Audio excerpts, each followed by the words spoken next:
नमस्कार दोस्तों, trading master में आपका स्वागत है। अगर आपके पास स्टेट बैंक ऑफ इंडिया यानी एसबीआई का एक भी शेयर पड़ा हुआ है तो आने वाले दिनों में आपकी बहुत बड़ी लॉटरी लगने जा रही है। देश का सबसे बड़ा म्यूचुअल फंड हाउस यानी एसबीआई म्यूचुअल फंड की parent company SBI fund management limited का मेगा आईपीओ आधिकारिक तौर पर मंगलवार 14 जुलाई 2026 को खुलने जा रहा है और गुरुवार 16 जुलाई 2026 को बंद होगा, जबकि एंकर इन्वेस्टर्स के लिए यह आईपीओ 13 जुलाई को ही खुल जाएगा। कंपनी ने आधिकारिक तौर पर आरएचपी फाइल करके तारीखों की घोषणा कर दी है। इस वीडियो में हम इस मेगा आईपीओ की ए टू जेड सभी जानकारियां और विशेष रूप से एसबीआई के छोटे निवेशकों को मिलने वाले धमाकेदार शेयर होल्डर कोटा के बारे में विस्तार से बात करने वाले हैं, इसलिए वीडियो को अंत तक जरूर देखिएगा। सबसे पहले इस आईपीओ के साइज और ढांचे को समझते हैं। कंपनी इस आईपीओ के जरिए कुल 20.37 करोड़ इक्विटी शेयर बाजार में लाएगी और यह पूरी तरह से ऑफर फॉर सेल होने वाला है,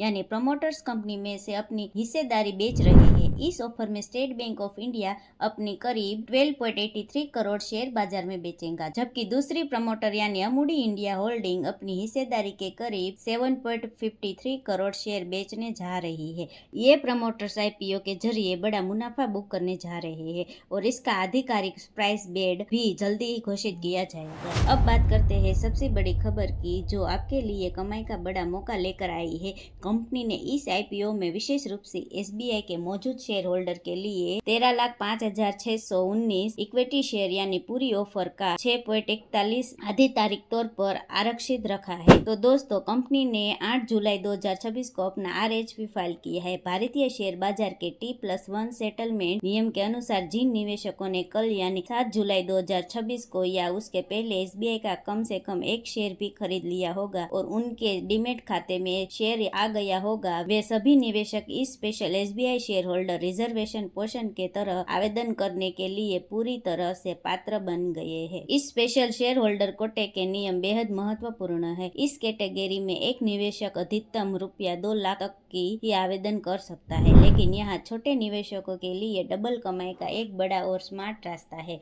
सेबी के नियम के अनुसार आप एक ही पैन कार्ड से 2 अलग अलग फॉर्म भर सकते हैं, यानी आप 2 लाख तक की आवेदन इस स्पेशल होल्डर के कोटे में भी कर सकते हैं और साथ ही साथ दूसरा आवेदन सामान्य रिटेल कैटेगरी से भी कर सकते हैं। दोनों पेरेंट कंपनियों के कर्मचारी के लिए खास कोटा। निवेशक के साथ साथ कंपनी ने अपने स्टाफ और पेरेंट कंपनी के कर्मचारी को भी बड़ा तोहफा दिया है। एसबीआई कर्मचारी के लिए 29,87,076 equity share, SBI fund management कर्मचारी के लिए 2,70,271 इक्विटी शेयर आधिकारिक तौर पर आरक्षित रखे गए हैं। अब सबसे बड़ा सवाल यह है कि अगर यह आईपीओ शेयर होल्डर कैटेगरी में ओवर सब्सक्राइब होता है, यानी इसमें ज्यादा फॉर्म भरे जाते हैं, तो शेयर कैसे मिलेंगे। इस आईपीओ दस्तावेज के अनुसार शेयर होल्डर कैटेगरी में अलॉटमेंट यानी अनुपातिक आधार पर होने वाला है। इसका सीधा मतलब यह है कि अगर यह आईपीओ 10 गुना या 13 गुना भरा जाता है और अपने पूरे 14 लॉट बड़ी एप्लीकेशन की होगी तो आपको एक लॉट मिलने की गारंटी 100% हो जाएगी। लेकिन अगर यह कोटा बहुत ही ज्यादा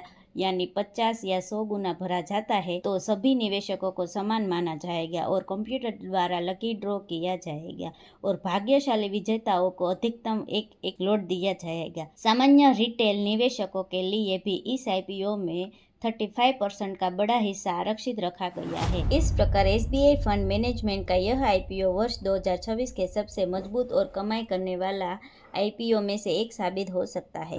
तो दोस्तों, क्या आप इस आईपीओ में शेयर होल्डर कोटे से आवेदन करने वाले हैं या रिटेल कोटे में? कमेंट बॉक्स में जरूर बताइए। शेयर बाजार की ऐसी ही आधिकारिक और लेटेस्ट अपडेट के लिए हमारे ट्रेडिंग मास्टर को अभी सब्सक्राइब करो और फॉलो कर ले। बहुत बहुत धन्यवाद।